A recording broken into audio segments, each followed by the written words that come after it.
Good morning, everyone. It is Tuesday, April 28th, and I am coming to you from the store today. I will be here from 10 to 1 for curbside pickup, and then at 1:30 I'll be doing a Facebook Live with some ideas for Mother's Day. So I hope you can tune in for that later.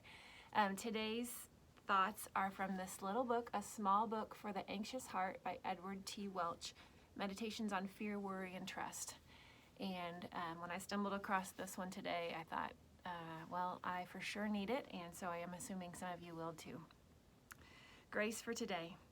Everyone is interested in ways to quiet fears. This has led some Eastern religions with their interest in breathing and mindfulness, techniques for being present and in the moment. They focus on not living in the past and not living in the future, but living now. Although these miss the personal God, in their focus on the present, they have noticed one of the features of biblical wisdom. Think manna. For 40 years in the Sinai wilderness, the Lord gave his people manna one day at a time. If they tried to save some for the next day, it grew moldy. The only time they could keep it overnight was in preparation for the Sabbath, when they were to rest from work. The Lord was teaching his people to depend on him one day at a time. Each morning they had to trust him again that the bread from heaven would fall from the sky. We could substitute the word grace for manna. Grace, like manna, is God's gift during our neediness. But grace is bigger than manna. It sustains us and gives us power. The Lord will give us all the grace we need for today. Tomorrow, he will give us the grace we need for tomorrow.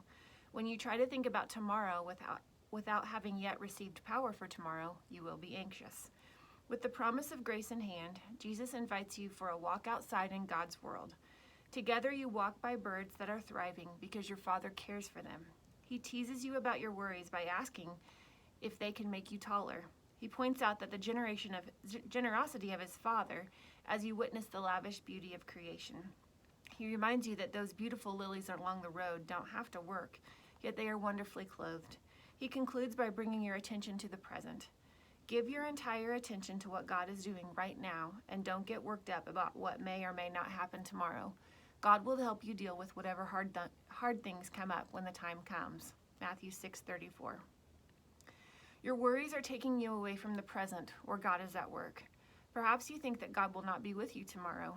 Perhaps you think that after rescuing you and bringing you into his family by what his Son has done, he might abandon you in your time of need. Not true.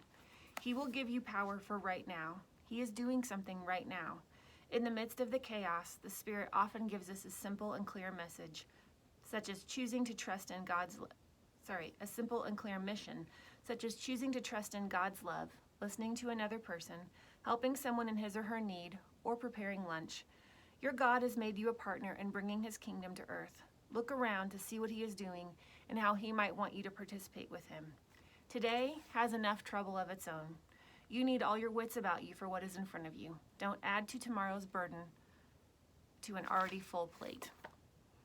Man, right now, with the unknown, even next week, will we be open? Won't we be open? I don't know. And trying to anticipate and think forward to all that brings me anxiety, and I'm sure it brings you anxiety. And then you add in what's going to happen next fall, what's going to happen this summer. We don't know. But what we know is God gives us enough grace for today.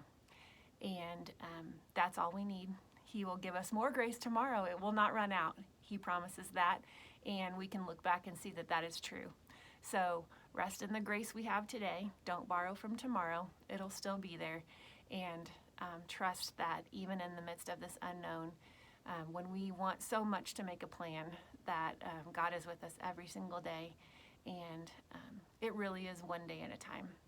So just rest in God's grace today. And hopefully I'll see you back here at 1:30 for Mother's Day gifts. Have a great day.